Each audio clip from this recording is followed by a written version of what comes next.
Ladies and gentlemen, we now move into our second keynote address. Our keynote speaker is not here with us, but he is in Delhi, and we're going to connect to Mr. Sam Pitroda via video. I'd like to introduce you to him. We have a video link. An internationally respected figure who has spent over 4 decades in information and communication technology and related human and national development initiatives, Mr. Sam Pitroda is credited with India's telecommunications revolution in the 1980s. As advisor to the Prime Minister in the 1980s, Pitroda headed 6 technology missions.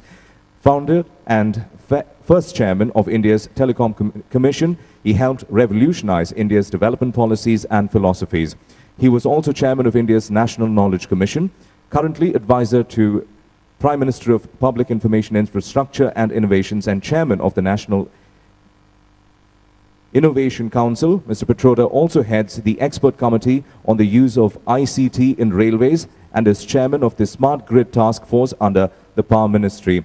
He is the founding commissioner of the United Nations Broadband Commission for Digital Development. Holder of nearly 100 patents, he has published and lectured widely the world over. Ladies and gentlemen, please give him a very big round of applause. We have video connect with him. Ladies and gentlemen, good morning. First of all, thank you for giving me this opportunity. I am indeed delighted to be part of this major function. I'm told you have almost over 1,000 people, and you are all there as part of the project management organization. You are in fact a leading non-profit institute. My compliment to all of you for what you have been able to accomplish in a very short span of time. I am told that you got started in 1969. I did have an opportunity to go visit Atlanta over 3 or 4 years ago to give a keynote speech at your US conference. So I'm a little bit familiar with your organization, people, and your work. Project management has evolved over a period of time to a fairly sophisticated, in a sense, organized piece of work. Projects today are much more complex than when I started my work in early 60s in telecom. Then projects were essentially focused on a very small little team of people who design products or services.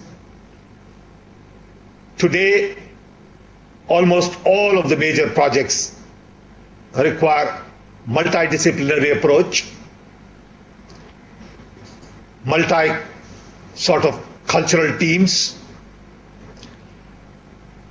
and many of these projects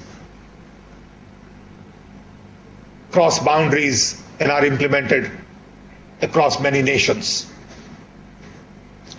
There are micro projects, there are mini projects, mega projects, and multiple mega projects. Whether it is about designing a small little product or designing a very complex system. Today, all projects require a lot more organized discipline. I remember working on digital switching in early 60s, where we had 300-400 software people. Then we didn't have the kind of tools we have today. So program management had one dimension. Today, with all kinds of new tools, flexibility, and freedom, complexity of all these projects becomes a challenge. As part of the nation building process, we are involved in very large projects, and we find our biggest challenge in all of these projects is really execution. We have great ideas, we have wonderful policies, but at times we can't seem to execute properly. And all of it ultimately boils down to project management. Many of the tools available today really don't quite help us in trying to implement very large projects. I want to take this opportunity to give you some feel for the kind of projects we are involved in and see how we can improve our capabilities to implement these projects with the kind of productivity, efficiency that we want, with the kind of schedules that we adhere to, and follow the cost targets. Invariably, we have learned that many of these projects take much longer than we had expected, cost sometimes 50 to 100% more than we had budgeted, and require a lot more resources. No amount of expertise apparently have been able to bridge this and give us reasonably close estimates. I want to share with you 3-4 of these large projects to understand how we can use program management techniques to implement these kinds of multidisciplinary, very complex projects. Projects which are based on all of the processes designed 20, 30 years ago. And how do we re-engineer these processes to meet the challenges of program management today? I'm going to first start with a project we have called National Knowledge Network. This is one little example of hundreds of projects in the government, much more complex projects than NKN are being implemented, but I want to start with a simpler program called NKN, National Knowledge Network, where we are trying to connect 1,500 nodes to 40 gigabit bandwidth to connect all our universities, all our R&D institutions, to essentially improve to enhance our research and education.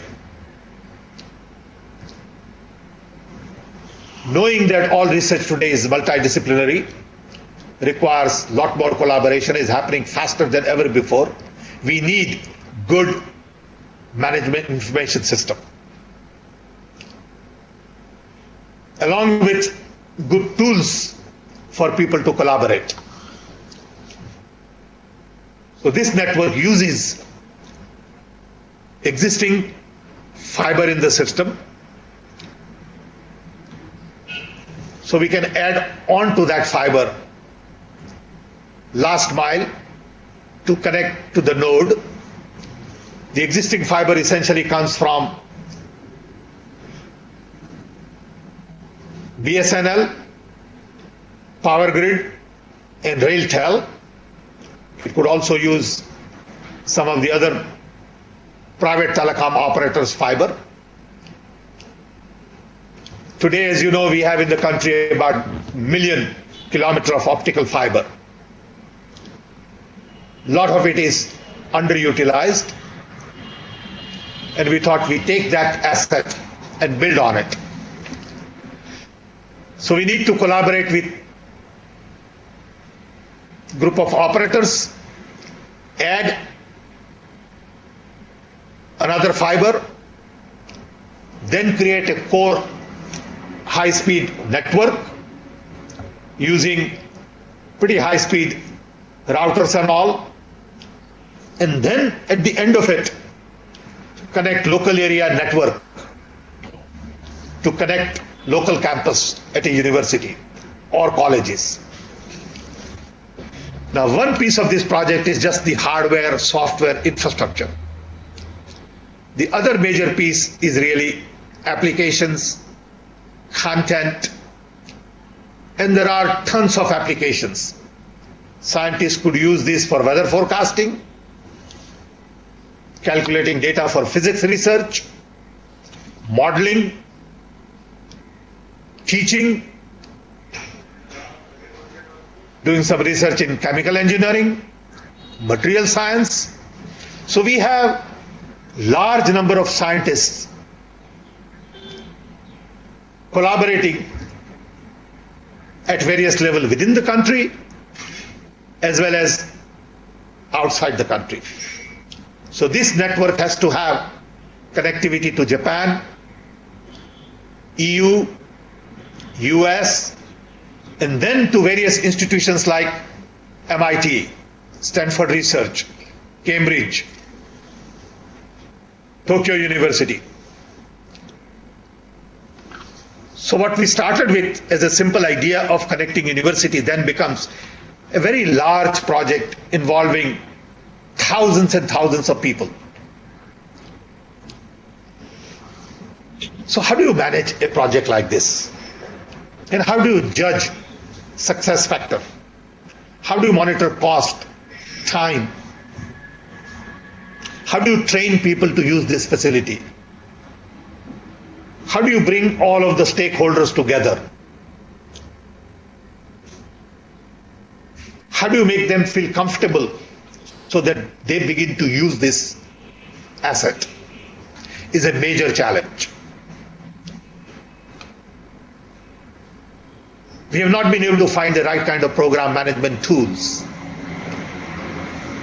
We could take bits and pieces of this program and manage it using simple PERT or some of the tools available today from open source software or even well-known software like Microsoft. But to pull all of this together is a major task. One piece of the cost is just the hardware infrastructure, which is about a couple of $2 billion. Another piece of the cost is application software. Third piece of the cost is training. Our idea was to really implement this in a couple of years and then take 2-3 years to really train people, get the user community excited, and essentially benefit from sharing resources. So this is one example of a reasonably smaller projects in the government. Another project we are working on has to do with connecting 250,000 panchayats, local governments, to optical fiber. The idea behind this is to really improve governance, provide right kind of information to citizens, deliver government services using electronic media. As you know, we have series of very large e-governance programs which relate to computerization of passport, computerization of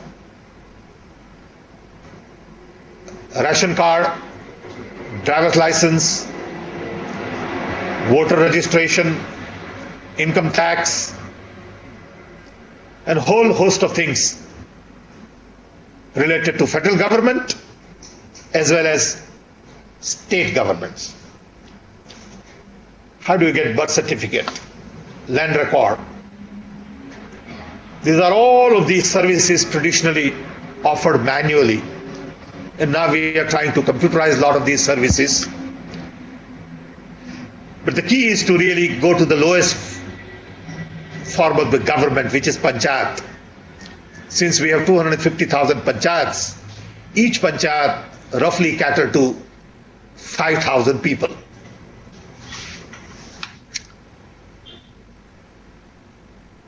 Each of these panchayats first need connectivity, then need application software, then need local trained manpower to manage and maintain hardware, software. To do this, we need to add about 300,000 to 400,000 kilometers of additional optical fiber. We need to provide computers, at least 2 trained people, and then spend 4,000 or 5,000 people in software to develop all kinds of software related to education, health, government services. Take, for example, health. We need data on infant mortality, disease like TB, diabetes, and the project becomes very complex. This project will wind up costing, just for the fiber, about $5 to $6 billion. But then providing fiber and connectivity is the beginning and not the end. The project is all about improving productivity and efficiency and delivery of public services through better information management system. Equal amount of money probably would be required in delivering variety of platforms related to identification of people,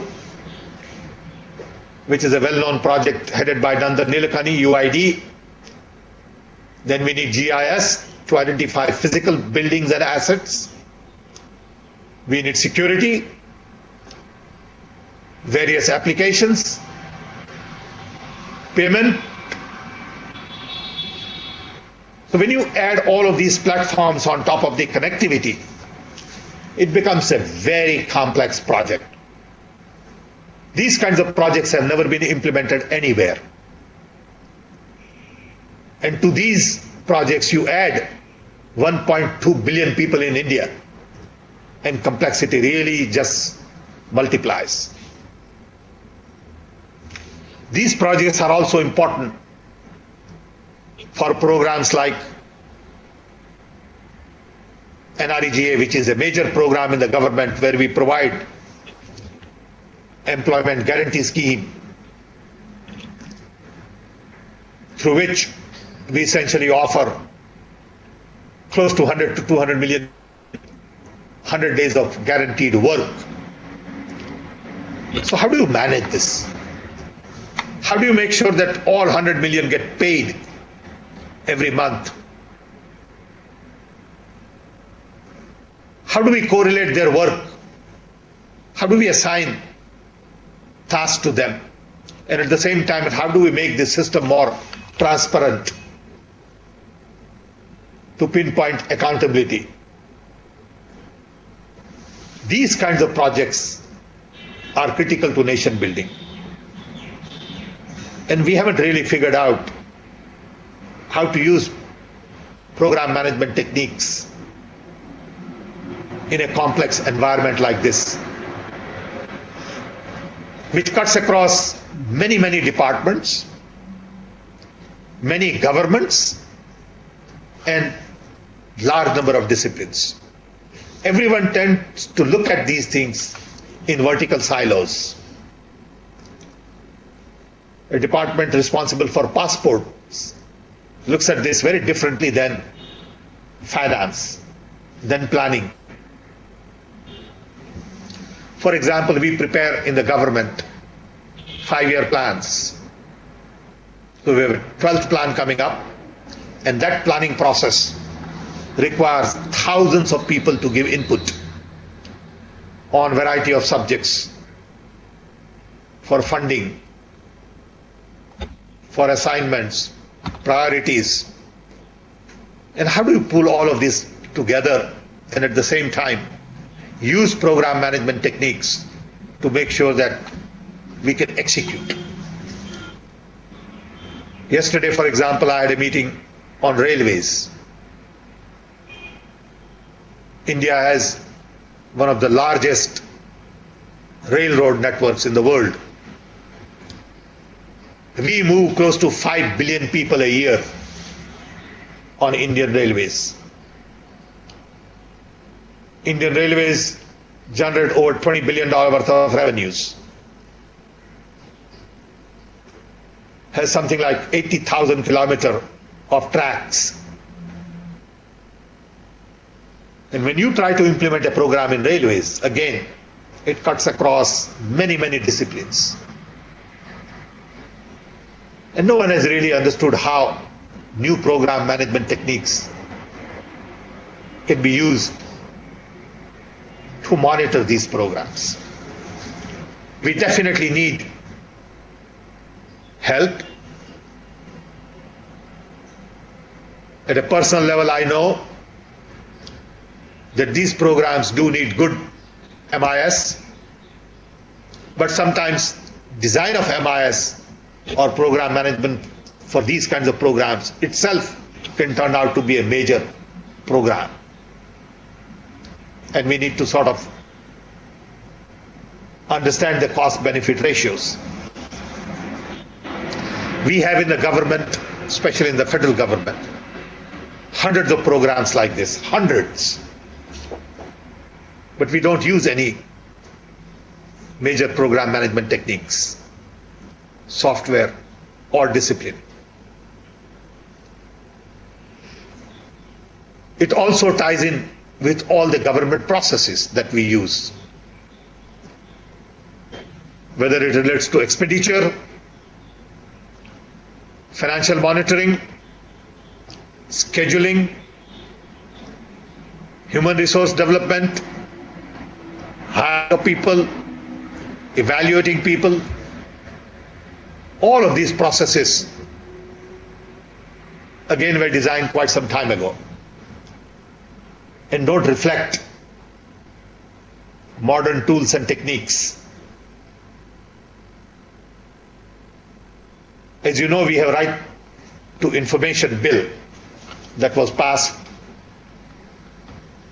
and has been one of the major accomplishments of the UPA government. However, to translate that bill into reality requires new kind of management information system. Today it's all manual.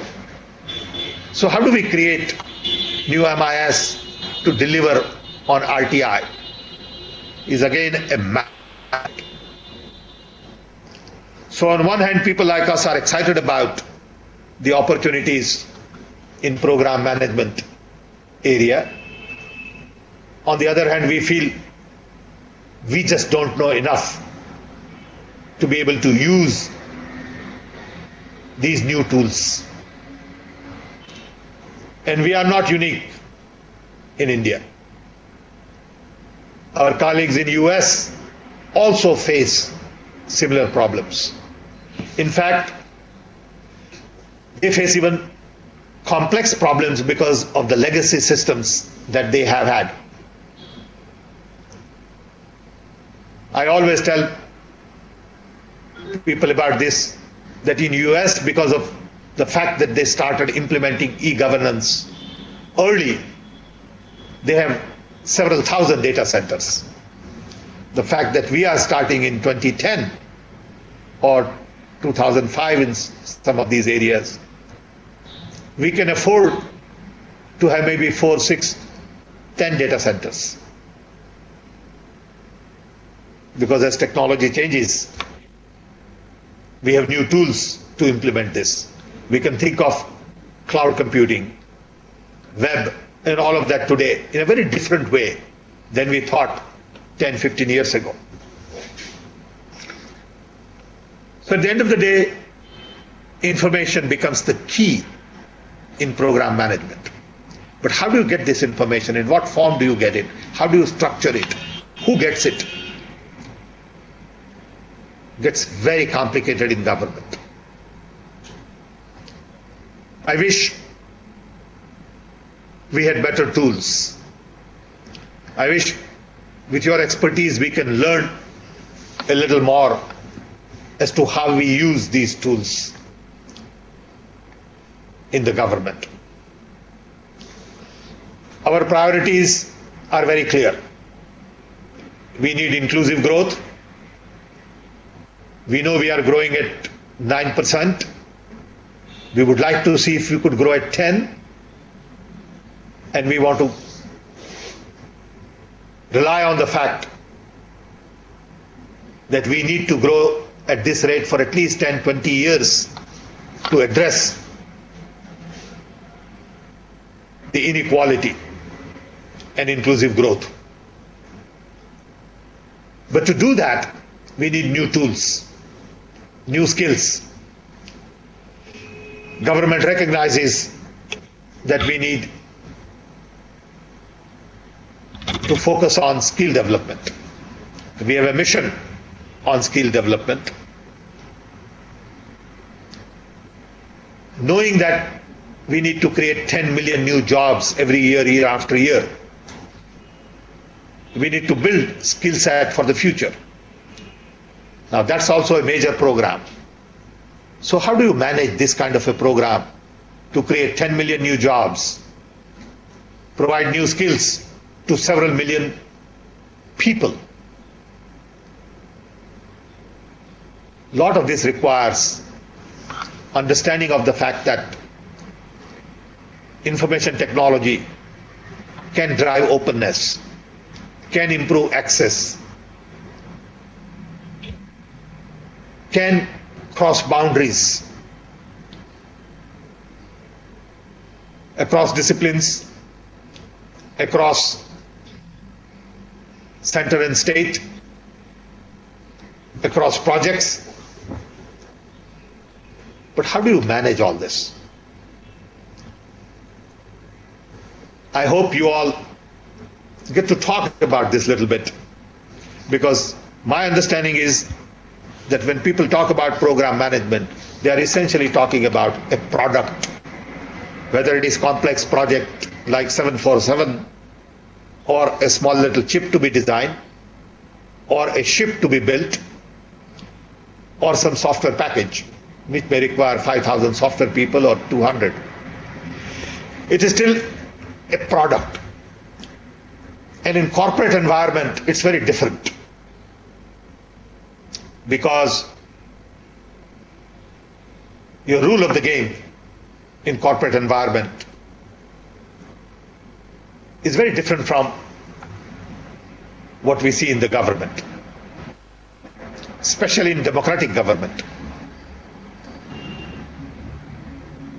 I remember going to Shanghai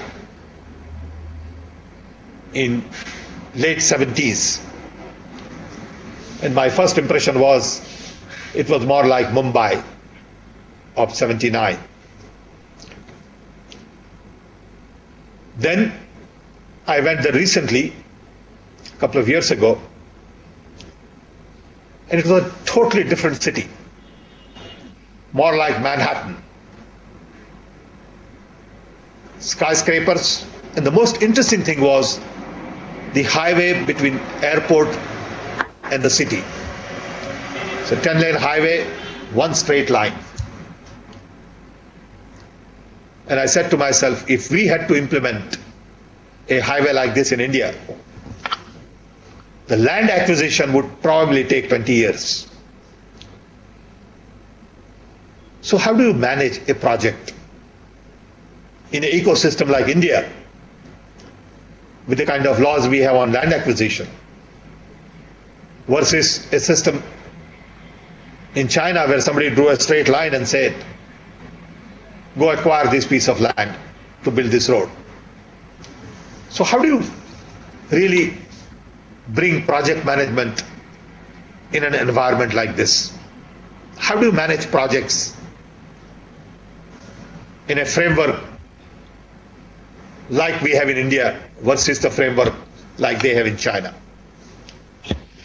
People always compare India and China, and people say it's easy to execute and implement in China.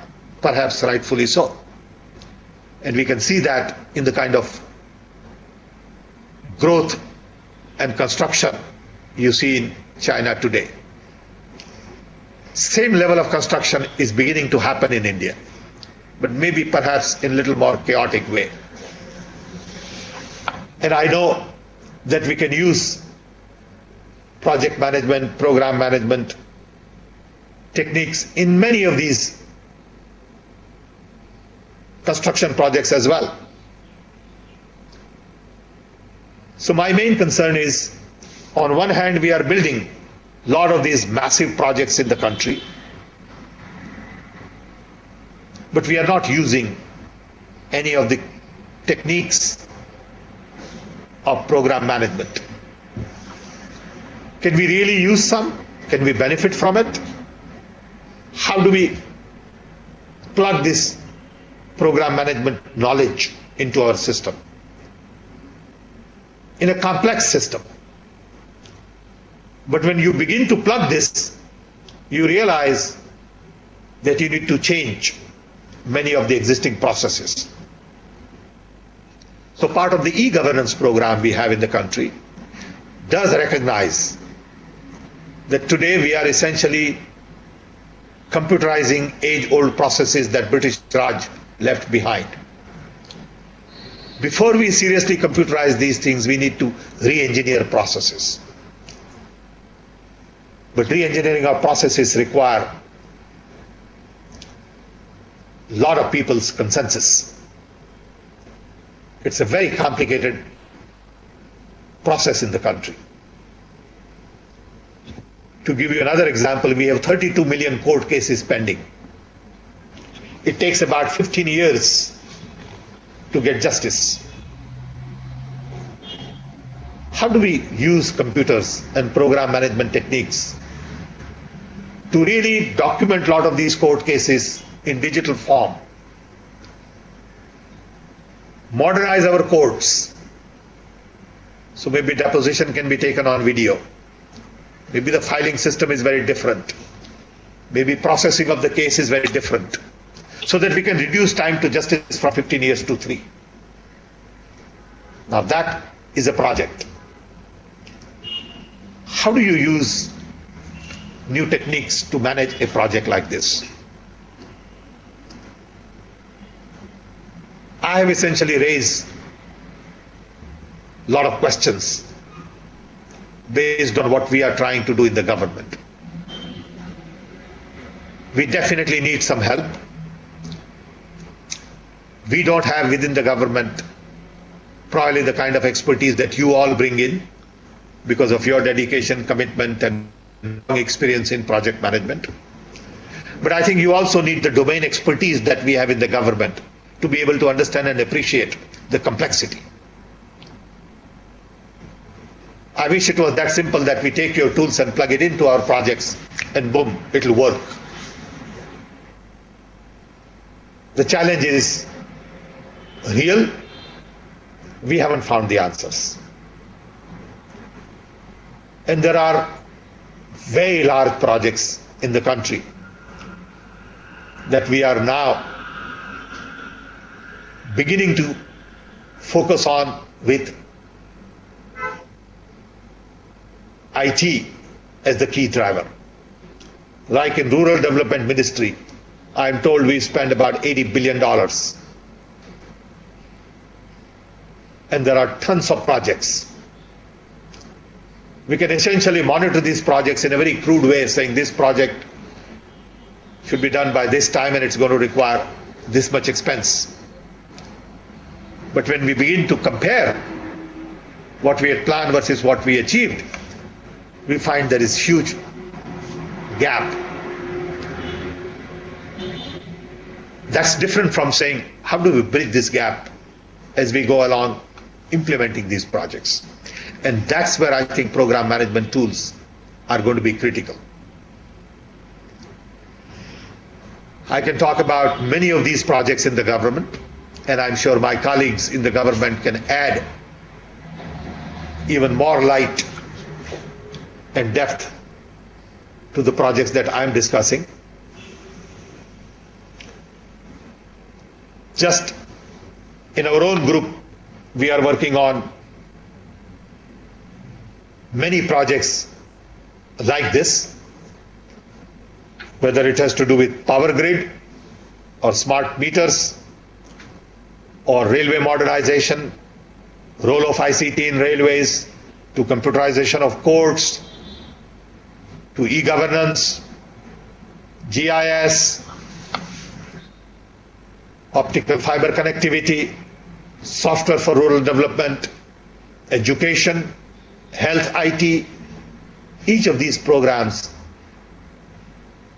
are very complex and require hundreds and hundreds of people and cut across multiple ministries, various departments. And we really don't know how to use project management. At least I don't. I'm sure there are other experts who probably do. But I'm very interested in exploring this. I hope through this I've given you a little feel for the complexity from our perspective. Maybe you will have a different view on it. Maybe you will think, yep, you have all the tools to solve these problems. I would definitely like some kind of a dialogue to understand how we can use it. We are also focused on innovations. We have a National Innovation Council where we are really looking at new ways to bring about generational change in many of these areas. So we have a National Innovation Council. We have requested all the state governments to set up state-level innovation councils, and we are setting up sectorial councils in many sectors. We also have, for example, clusters in the country, industry clusters, clusters for textile, pharmaceutical, machine tools, leather industry, and we are trying to seed innovations there. So each of these could be a project. We are starting with 8 pilots to seed innovations at various clusters. We are also thinking of putting together $1 billion venture fund to fund innovations at the bottom of the pyramid for inclusive growth. That is a project by itself. So it's one thing to manage all these projects separately. It's another thing to really have overarching project management tools to really get a broader picture of what is being implemented, how far we are on these programs. I use primitive tools based on to-do lists, constant monitoring, review meetings, video conferencing, pie charts, graphs, and all that. But these are all little bits and pieces. It'll be interesting to see a whole different way of looking at and managing these programs. Finally, I would leave you with this thought that we do need help in managing these complex projects through modern tools, modern methods, without really complicating our lives on a day-to-day basis, without really adding 10% cost to the project. If you have some better ways to help us monitor these, manage these, I would be very interested in the dialogue. Hopefully you can come back to us with some broad plans and proposals, and we can initiate dialogue. I'm open to it. I want to learn personally at a personal level. I don't know whether what you have in mind can be implemented in the government. I don't promise anything, but I definitely would like to explore. With this, once again, I want to thank you for giving me this opportunity. I hope this was useful, and I hope you will think about the challenge we have in managing large complex projects for nation building. I have talked about just the projects. There are equally complex issues related to institutions, because a lot of these projects require 5, 10, 20 institutions working together. Each of these institutions have their own character, their own leadership, their own processes, their own priorities, and we run into a lot of conflicts. And many times people out there wonder as to why things don't get done on time. All governments are very similar. US government is not much different. Governments at EU are also not very different. A few days ago I was in Japan and met with a lot of the Japanese government people. And they are also in a way very similar when it comes to implementing very large projects. Some get it done on time with the cost limitations, but that comes out of lot of experience, lot of trial and error, lot of discipline, and I believe we are at a very early stage of development in managing large projects. Hopefully we'll get better as we go along, and we look to you for your support and understanding in helping us to do a better job. Thank you. Thank you very much indeed, Sam. On behalf of That was PMI fast. India and the PMI Bangalore chapter, we'd like to thank Sam Pitroda for having taken time out from his busy schedule and addressing us. We'd like to thank him once Okay. again for the inspiring and insightful talk. Thank you, Sam. I'm available if it makes sense. But does it really cover what you had in mind, or I'm completely off track?